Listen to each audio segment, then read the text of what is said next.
The Accidental Entrepreneur is brought to you with the help of our sponsor, AWeber, the world's leading small business email marketing and automation service provider. Since 1998, AWeber has helped more than 1 million small businesses and entrepreneurs through its suite of web-based email marketing, automation tools, and education. AWeber, the best option when it comes to marketing your business. The podcast is also brought to you by the Alternative Board. Since 1989, the Alternative Board, or TAB, has been one of the leading peer advisory and business coaching organizations for independent business owners and CEOs across the world. By facilitating peer advisory boards, private one-on-one coaching, and strategic planning services, TAB helps business owners improve their businesses in ways that change their lives. And be sure to connect with our affiliate sponsor, GSM Growth Agency. They're boosting e-commerce businesses to 6 and 7 figures in revenue and cover everything from ads and social media influencers to making your website better. GSM Growth Agency focuses on taking businesses from startup success to bigger success, going above and beyond to make sure growth sticks around. They're all about cool ideas, lasting partnerships, and making your mark in the e-commerce world.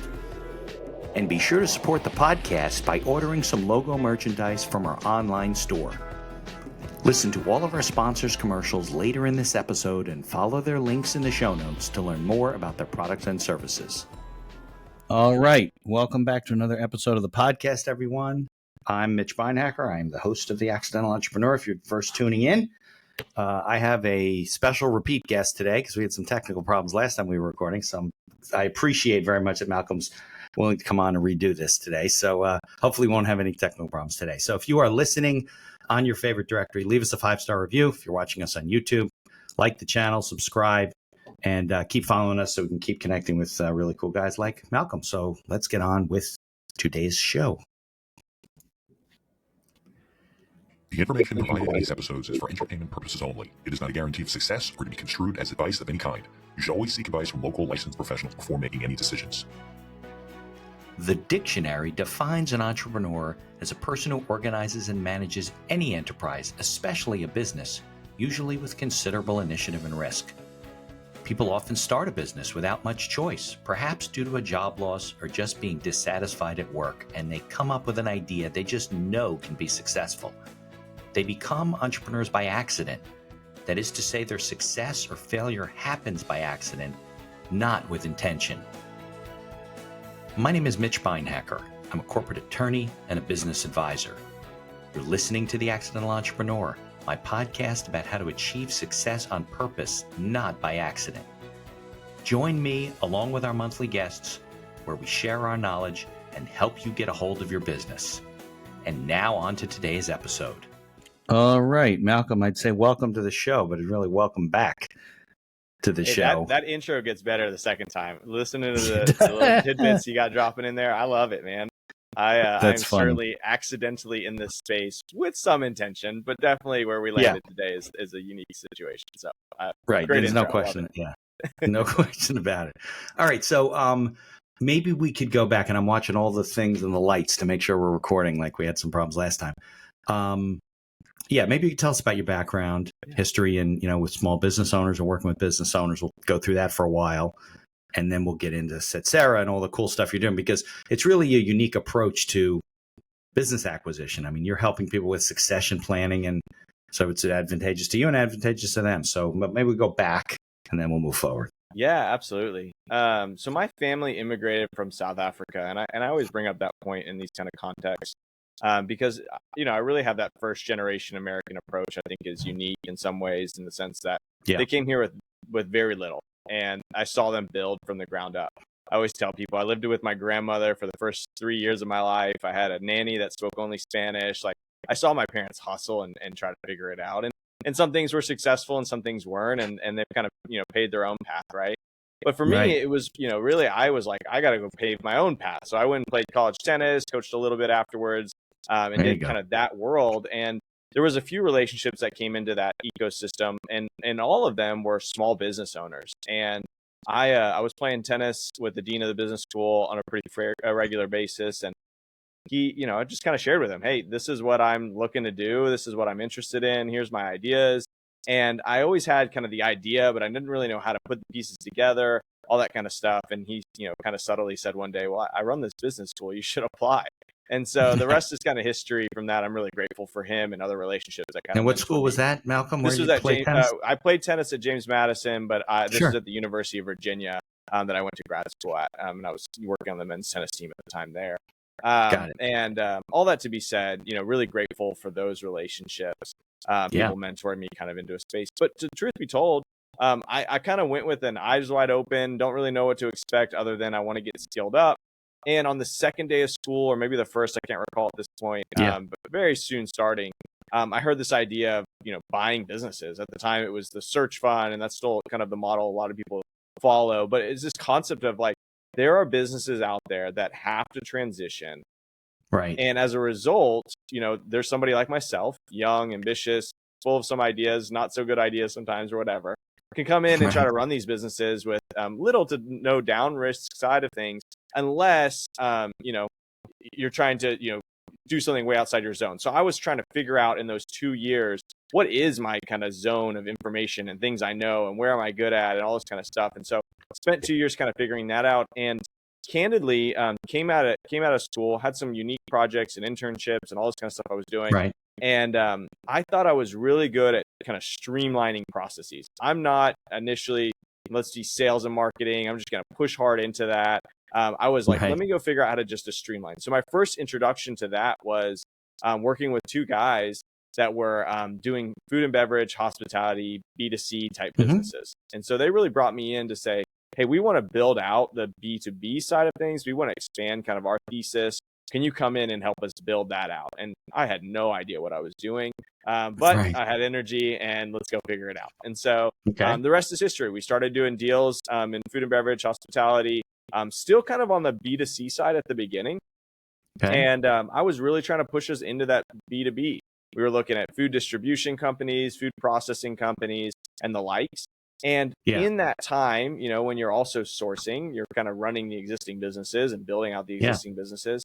We were buying hospitality deals and then adding existing property onto them is really kind of our thesis on the B2C side, is that we could create kind of an ecosystem of properties in Texas that had existing, lodging as well as wedding venues. Like venue type of stuff? Exactly.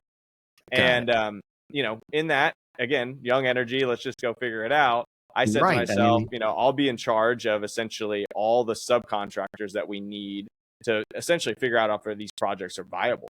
And so it would be the, civil engineer would come through, the fire marshals and the water protection people, and the, treasure people that are going to look at the septic tank installation, and the core sampling guys, all this blue collar guys.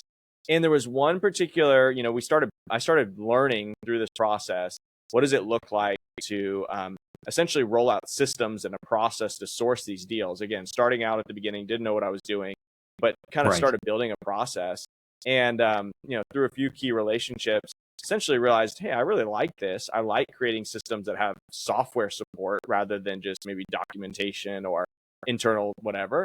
That I thought to myself, hey, where can we add value to this? And I happened to realize, again, kind of whimsical, that all the people I was talking to, that we were subcontracting out to, were all the owners, and they were all like 60 to 70 years old, like every single one of them. Or maybe the couple, like the survey company and all the different vendors you were using. Yeah, they all they're old school. Exactly. And so what ended up happening was there was a roll-off dumpster and porta potty owner. He was in, trying to come and figure this thing out. We had to deal with the fire marshal and what have you. And he came, and I spent some time with him over a couple of days. We're working through this problem. And I built up a little bit of courage, and I was like, hey, this is not food and beverage. This is something entirely different. But I asked him, like, hey, what is your plan to sell your business? Like, you have built a great reputation. You guys are 5-star in the community. Like, how does that look? And he goes, it's so funny.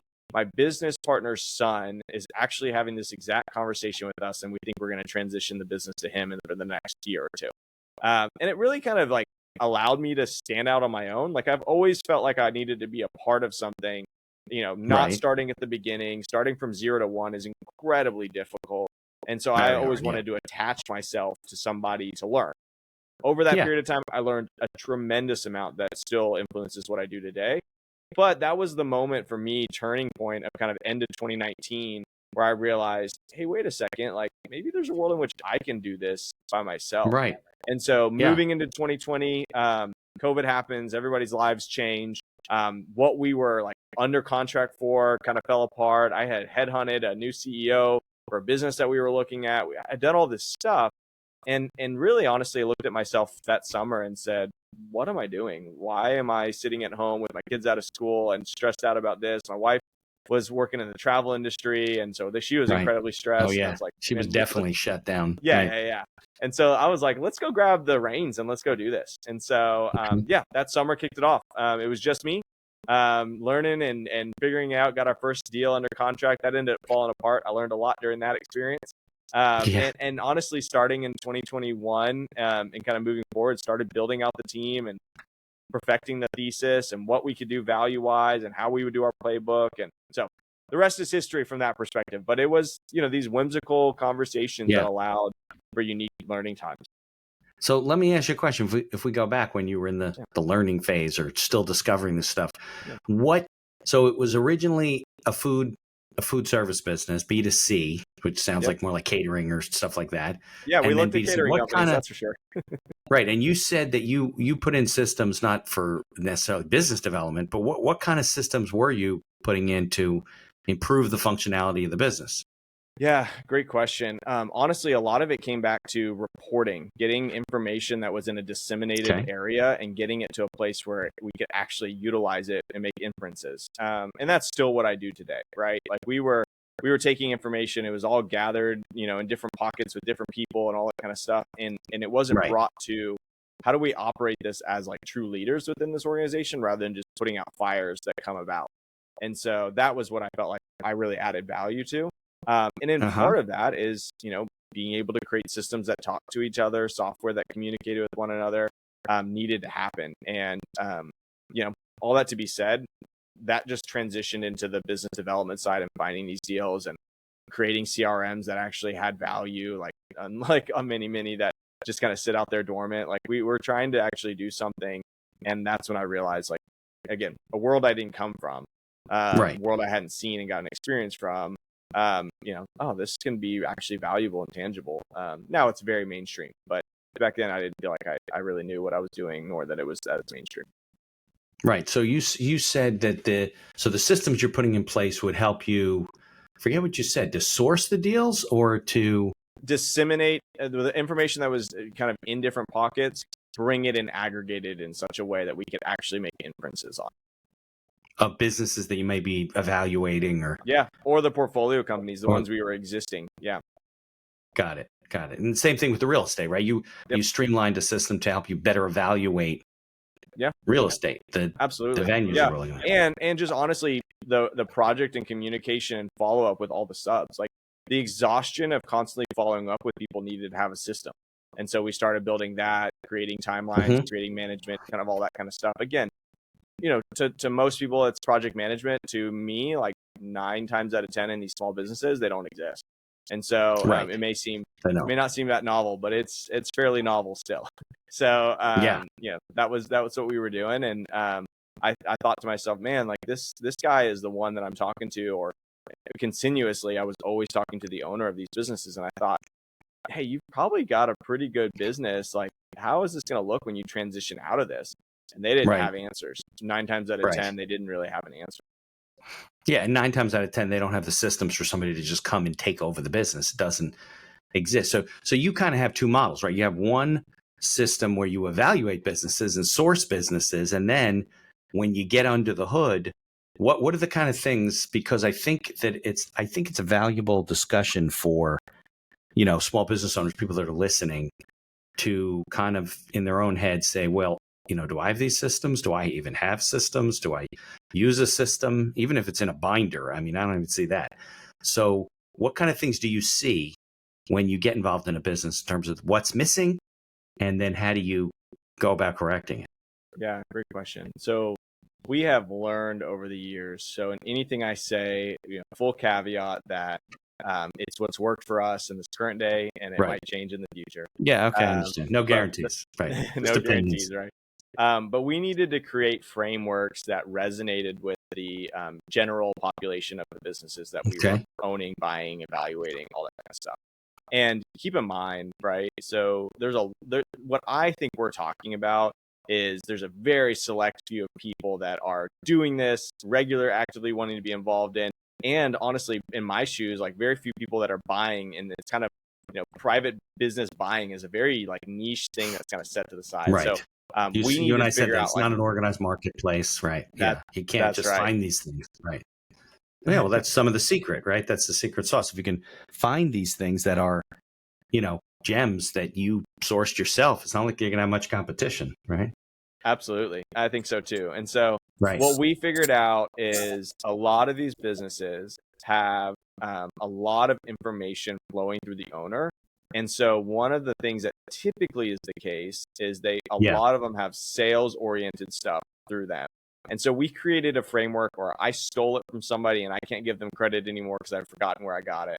But what we call it our P&L top down approach. And so what we do is anything related to the business that is like urgent, things we need to do, things we need to implement, all that kind of stuff, it always follows in a hierarchy of a top down of a P&L.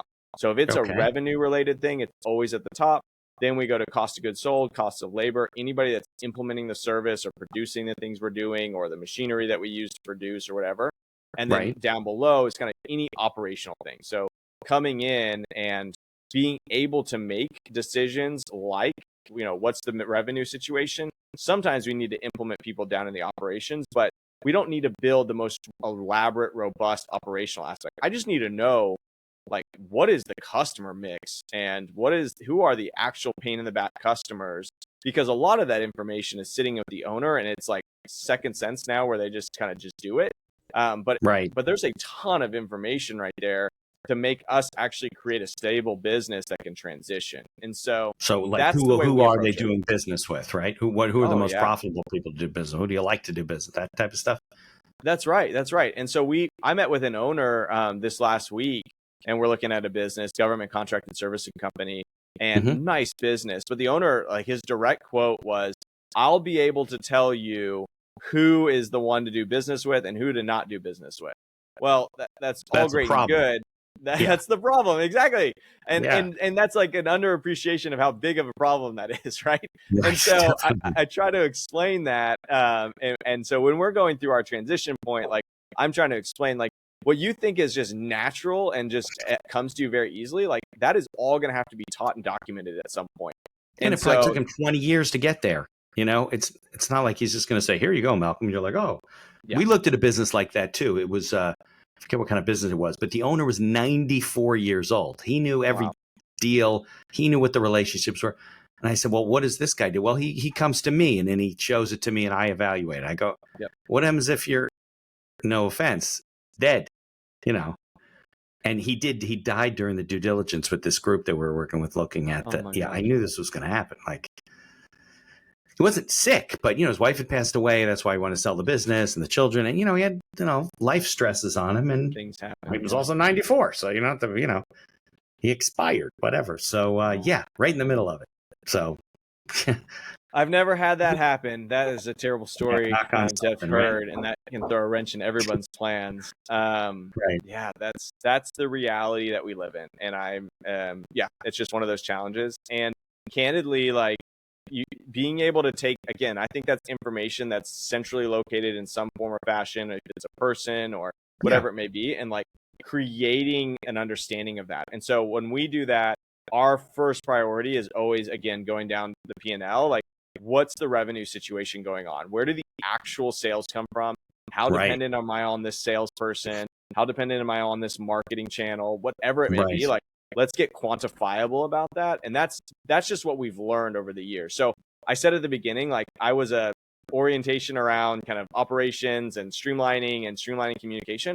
Now I have a framework where it just makes sense from a hierarchy perspective, I think, to focus on that. And so that allows us, when we've transitioned to be the new owners of the business, to create this culture of like, hey, this is a long-term perspective. We're not trying to flip this business over the next 3 to 5 years. We're going to hold on to this business for a decade, 2 decades, 3 decades. And so as a result, we're going to make decisions that are in that interest. And so Yeah. sometimes employees, team members, like they're like, we need to solve this problem now. I'm like, no, you don't realize that like that sale situation over there is about to go away with that owner, and I need to really remedy that first. And so that's a Yeah. hard transition, and it makes my job rewarding long term when people recognize all those things come together, but it also makes it quite challenging at the beginning as we make that transition. Yeah, well, I think business owners, ones that are listening, a lot of people want to sell their business, right? But they don't think it's possible, whatever. You kind of have to prepare for that stuff. Like, don't have, you come into a business and you see that the owner's 94 and his top sales guy is, 72. Like, how much time are you going to get out of these people? And if you can't extract the information because it doesn't exist anywhere, it's a huge risk. As good as the business is, because if it's in their head, you can't get it out in time. Yeah. You're in, or the guy says, you know what, if such and such is selling the company, I'm leaving, I'm going to retire. Okay, well, now you got a problem, right? So Yeah. I think those are factors that a lot of people don't really think about. Like, just because I have great people, are those great people going to stay? Are they incentivized to stay?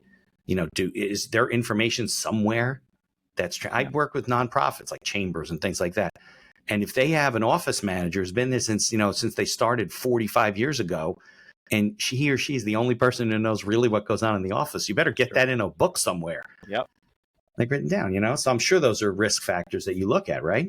Yeah, 100%. And I say this like with full respect. Like, there is a set of businesses out there right now that are being started by 50, 55, 60-year-old folks that are still in the game, or maybe they're younger and they're in the game already. And 20 years, 15 years from now, they're going to be in a position they want to sell, and I'll be in that position I want to buy still. And so, right. All that to be said, like, I'm trying to disseminate the information that works for us right now so that we can hopefully in the future continue to buy these businesses and they're in a better shape and they transition even better, and it de-risks everything for us and all that kind of stuff. But it's inevitable. A business is going to start and a business is going to transition. It's either going to transition to no longer existing or going to transition to a new set of hands. I prefer the latter, right? And so that's our goal, is to be in that position where we can transition that business well. And we've created some of that momentum ahead of time so that it can do that well. And to your point, right? Like, there's so much information that we take for granted within key employees and people and all this kind of stuff, that we spend so much time just getting that information out of their heads. I had a situation, I tell this story, I won't tell you the business obviously, but I had an owner, we were at a Brazilian steakhouse. This was like the lunch to close the deal. Had a great conversation. In that conversation, he proceeded to let me know a detail I didn't know before, is that all his sales calls come to his personal number, and that he has been known to answer phone calls even when he's in the shower. And so all that to be said, like, he was proud of that. And I was like, oh my gosh, like, this business is not going to transition well. And so, that's terrible. Yeah. And so, like, that's the thing that had to happen at the beginning of the business when you're getting started, because you're the person. Maybe you have one person join you, but eventually that business has to transition out of that phase. And it can either be done, basically with me coming in and transitioning it, or you've done it ahead of time. If you've done it ahead of time, you will get a better outcome on the sale of your business, without a doubt. And so versus me, I'm like, hold on, just so you know, I'm taking on this risk, and then here's how I'm going to create terms that mitigate that risk, because you never know, that person that you have as a big long-term customer of yours, and they can't get a hold of you on a cell phone call anymore, like, they might walk away tomorrow and all that revenue that was historical to the business is gone. And so that's the risks we have to mitigate for. And it can be a hard conversation when it's been put on their shoulders for so long. Yeah, sure. And you're right. Customers are fickle and they're used to doing business a certain way, and they don't like when it changes, especially if they have choice, right, to go other places. Now, you said you mostly work with manufacturing companies, right? Companies that have hard locations and equipment and, systems and, I don't know, production lines, things like that.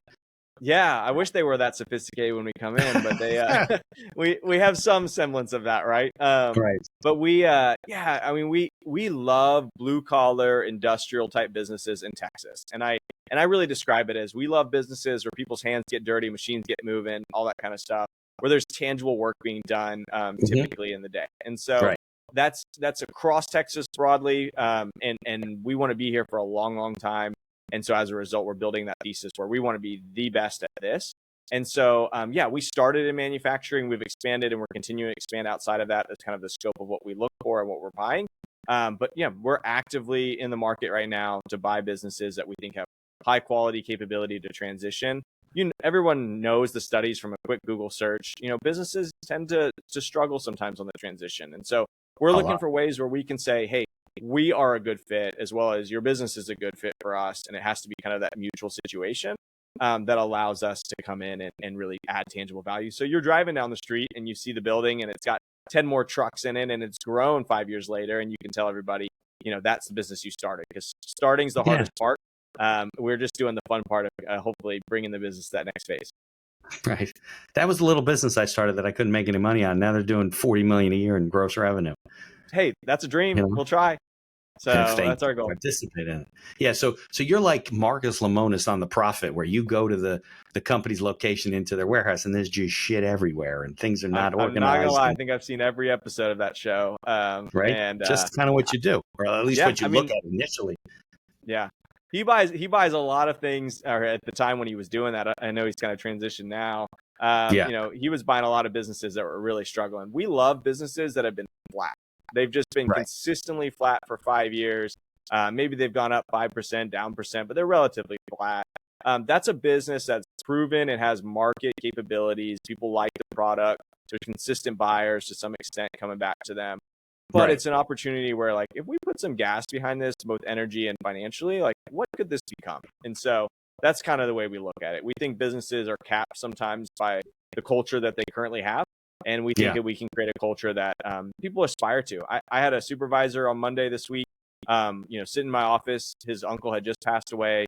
I kind of asked him, what do you need from me? He said, I don't need anything from you. I'm going to be honest with you. I'm going to run through a brick wall for you. Like, and that's like, genuine guy. And yeah, that's what I'm here for. Like, I want to build a culture where people want to be a part of what we're doing. And I think that there's a ton of research behind, people being a part of a culture that they can aspire in and grow in and develop in. Just everybody benefits. So that's what we try to do. Yeah. And it's, look, that's the formula of success, right?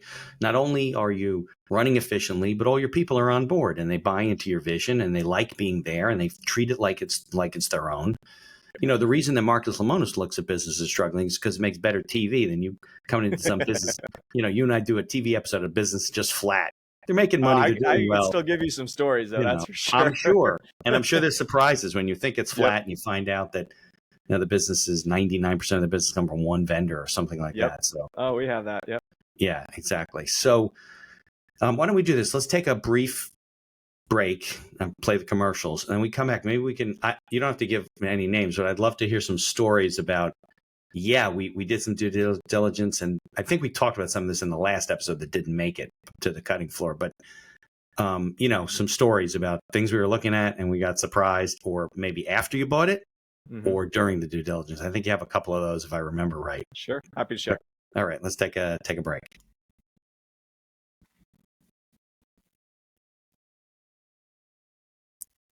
Here's a word from our sponsors. Looking to market and grow your business? Or perhaps you're just getting started and want to hit the ground running? AWeber is the best choice for online email marketing and automation of your business. From maintaining a subscriber list to drip campaigns and landing pages, AWeber gives you tools and integrations that make marketing easy and fun. As our partner and sponsor, we use all their tools to promote the podcast and market our law firm. AWeber, the best alternative for online marketing. For over 30 years, the Alternative Board, or TAB, has built a thriving community of forward-thinking CEOs and business owners who want to radically improve their companies. Through unique combinations of one-on-one business coaching, participation in monthly TAB board meetings with other non-competing owners, a suite of strategic tools and customized strategic planning workshops, TAB membership can deliver greater strength to your business and a better work-life balance for you and your family. All packaged in a streamlined and affordable service that the people at TAB invite you to try risk-free. Are you struggling with managing advertising due to a lack of time or expertise? Perhaps you're facing challenges in scaling ads for your store. Are you feeling lost when strategies have no success? GSM Growth Agency is your reliable partner in overcoming these business challenges. Feel the impact of collaborating with a team dedicated not only to short-term goals, but also to building long-term partnerships and achieving sustained success. Embark on an exciting journey to redefine the possibilities of e-commerce and create a legacy of unparalleled excellence. Take decisive action now. Follow their link in the show notes to receive a complimentary audit of your Shopify store conducted by a GSM expert. Propel your e-commerce game to new heights with GSM Growth Agency. Follow the link in the show notes to learn more about all of our sponsors. And now back to our show. All right, we're back. Thanks for your patience. And I guess our internet connection's still working, so that's all good, right? There we go.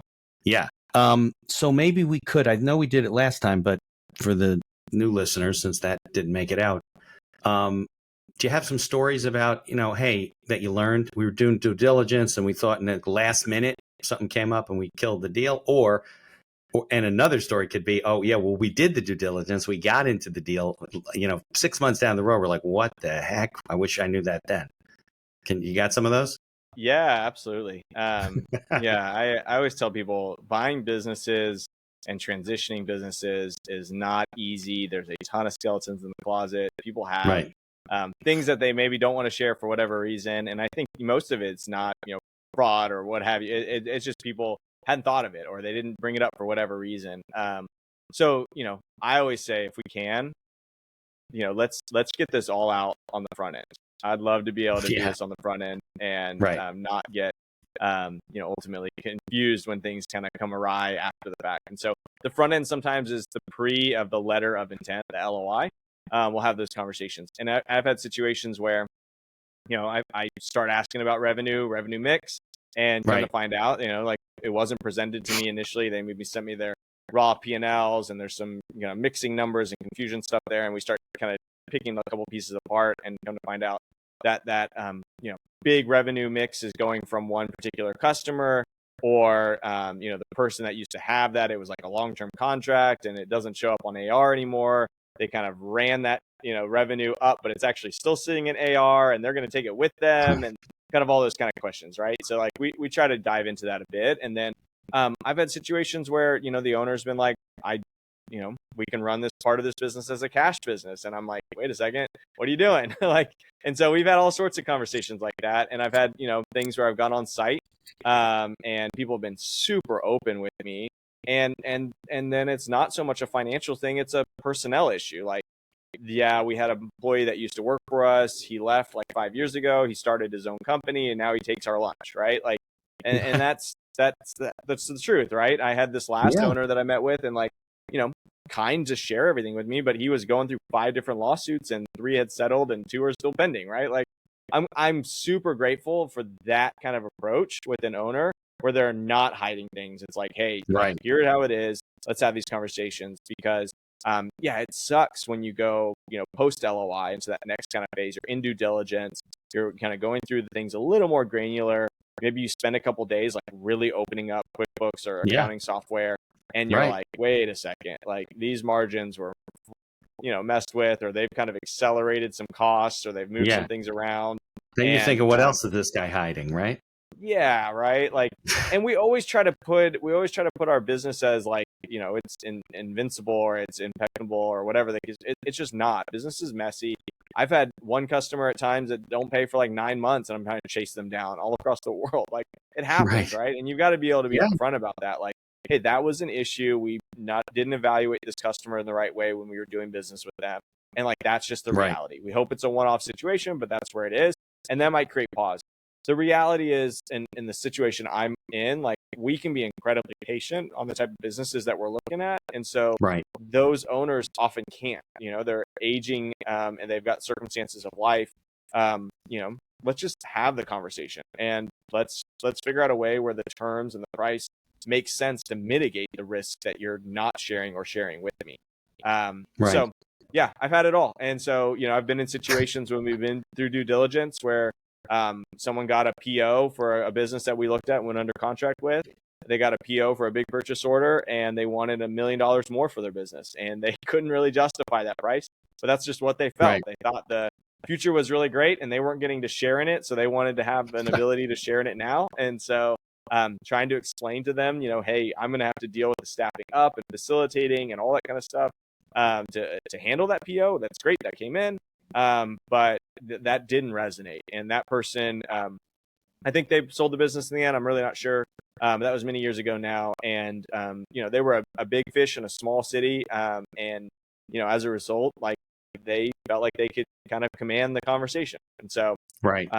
Challenges, right? There's all these kind of challenges. It's, we're walking into businesses that are made up of humans and non-dependable revenue at times and all this kind of stuff that it's a bit different versus, Of course. if I were to go buy a software company that has really, really good subscriptions, we're going to pay a different multiple, right? So that's the challenge that I try to explain to a business owner. Right. Well, I think business owners need to learn to keep better books and records. I mean, don't run your business so you can just avoid taxes and take as much deductions as you have, because when you look at their financials and their tax returns and their P&Ls, not going to make any sense.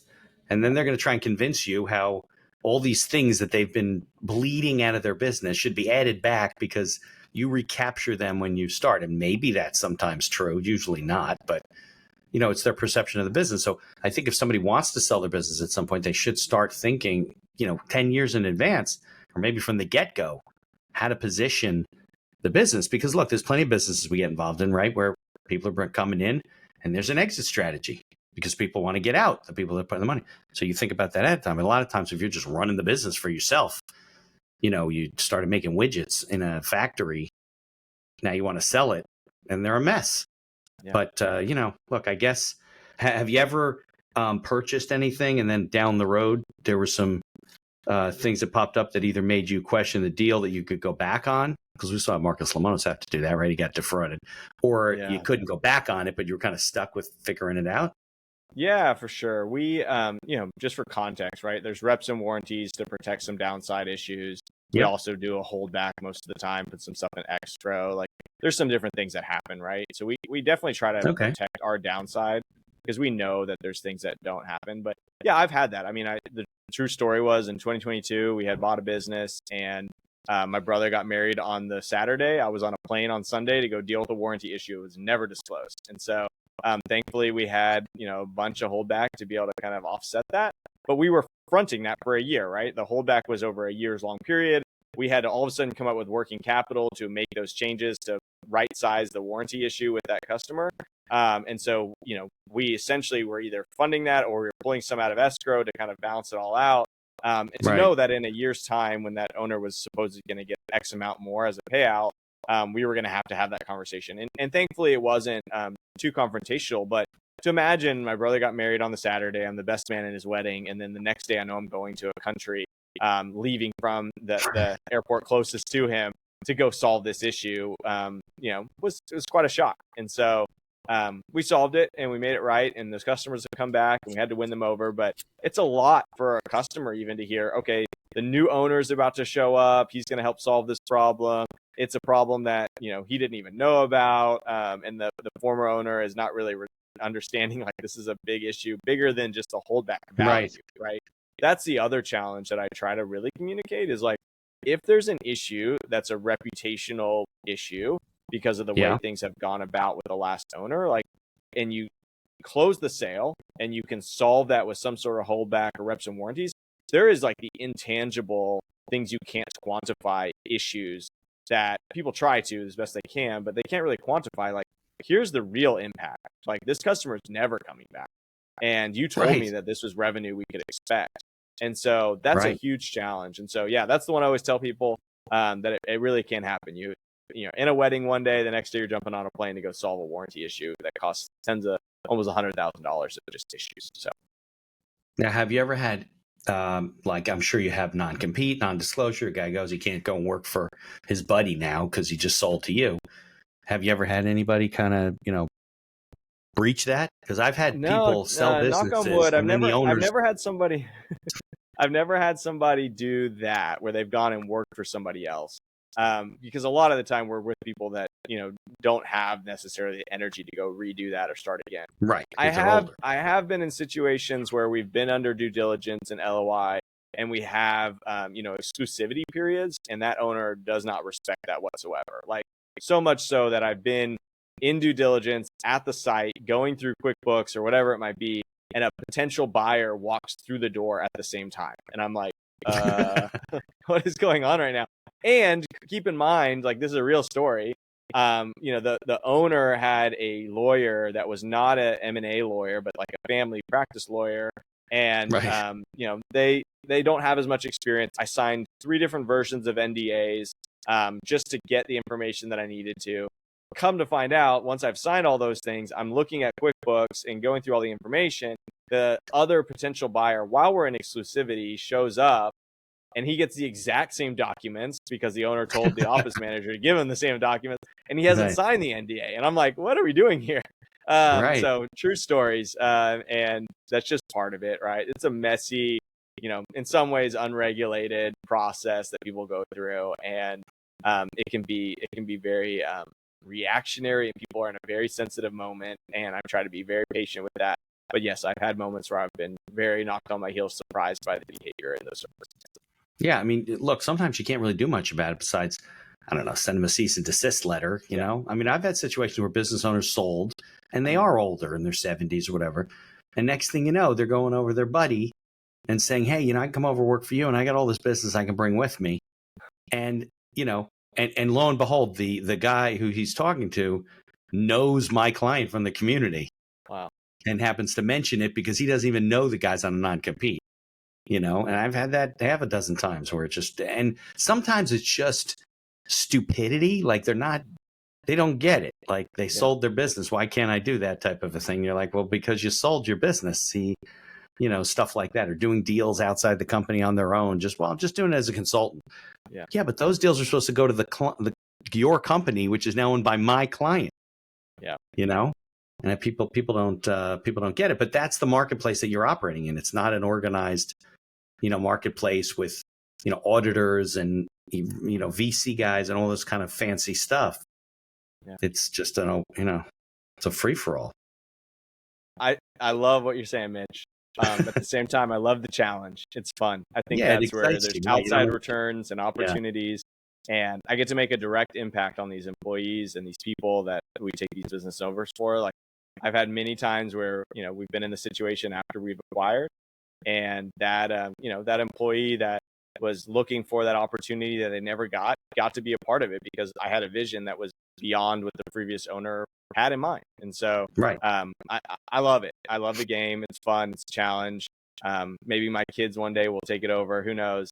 But at this point, I think we're solving a challenge that a lot of business owners are facing, and that, they don't have a succession plan, no niece, nephew, son, or daughter to hand the business over to. And we would love to come in and run those businesses for decades to come, knowing that, we're building off of the platform that the previous owner built.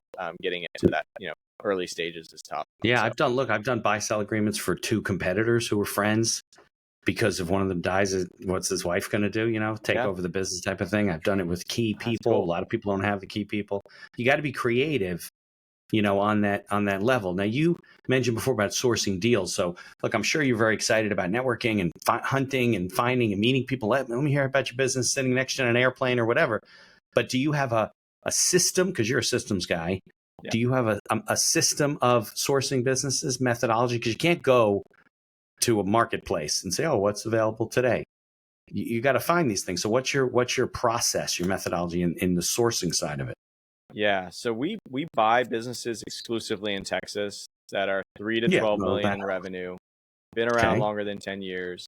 So there is a criteria, right? We've gone through all the NAICS codes. We've gone through all the tiers of different city sizes. We've gone through all that information. Okay. Eventually, we've kind of hit critical mass of like the deals that we're able to find, right? To some extent, I don't know if we're there. We're getting close. So my belief, and it's changed, right? Like, we've been at this for a little while. The change has happened. My belief was at the beginning, there's so many deals out there. Let's just go find them all and find all the information. We've done it time and time again now, where the reports are coming back with very similar names, right? We've recently been doing a lot more government contract when that stuff's disclosed. We'll go scrape out that information, aggregate all the data related to it. And we've gotten a few more out of that, right?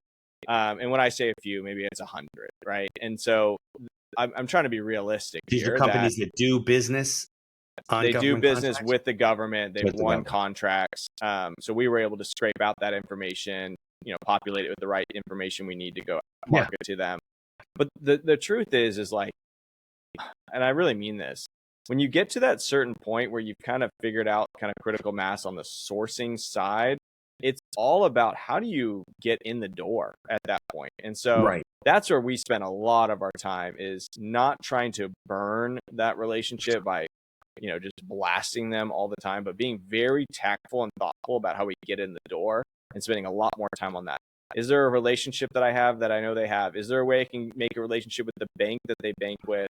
Right. Whatever it may be, to get in the door. And so that's what it really comes down to. And the only reason I shifted to that energy wise is honestly, after taking over businesses, you take over the former owner's email and you look in their inbox and you're like, holy smokes, they're getting bombarded by messages all the time, just the same ones that I was sending to them.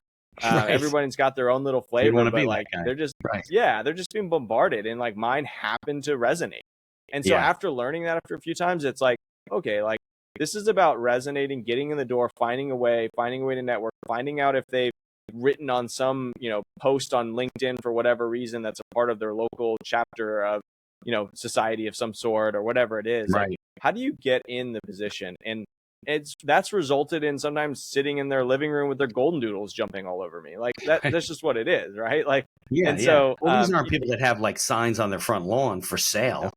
no, These are people not that, at all. may not even thought about it. Now they're at an age where they're getting emails and they're like, yeah. And then you want to say, hey, I want to buy your business. So So I play the card, right? Like, I'm 33 years old.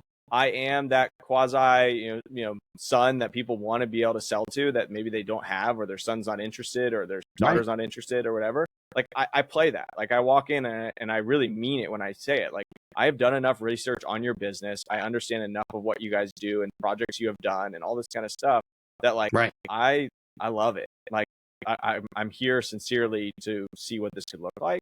That they don't get that a whole lot, right? I've sat with many owners that have other groups that come through the door, and I think there's a portion of those that are sitting in our CRM that's what they care about. They care that it was a young person coming in to see their business grow, bring new ideas, and not just be a part of some grand firm or whatever, and then get flipped in 5 years.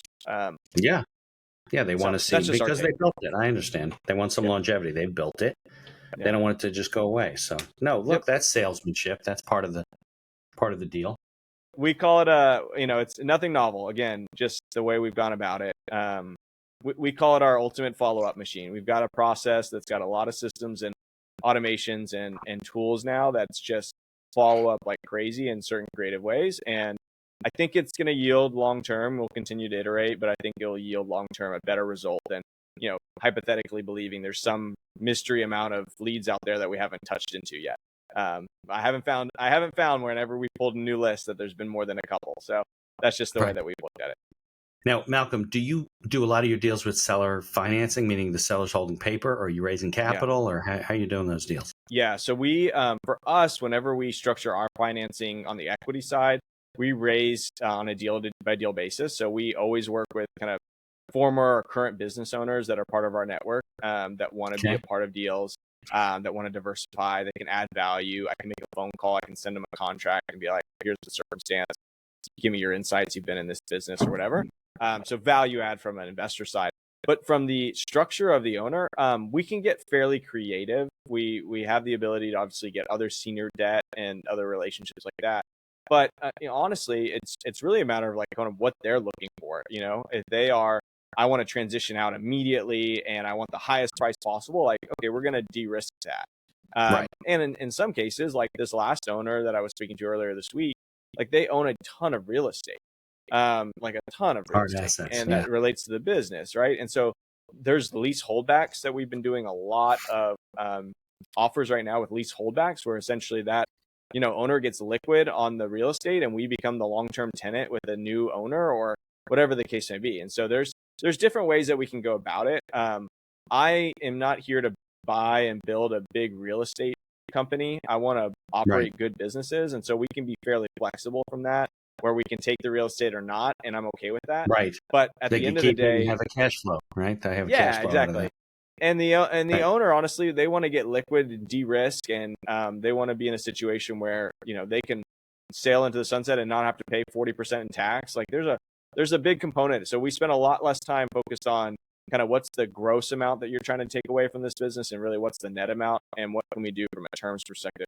Because I have found in the last few years, when business was good in certain sectors, it's been hard to get people off of that peg number that they have in their mind. Right. Recently there was a business that just wanted 5 million for it, and I couldn't.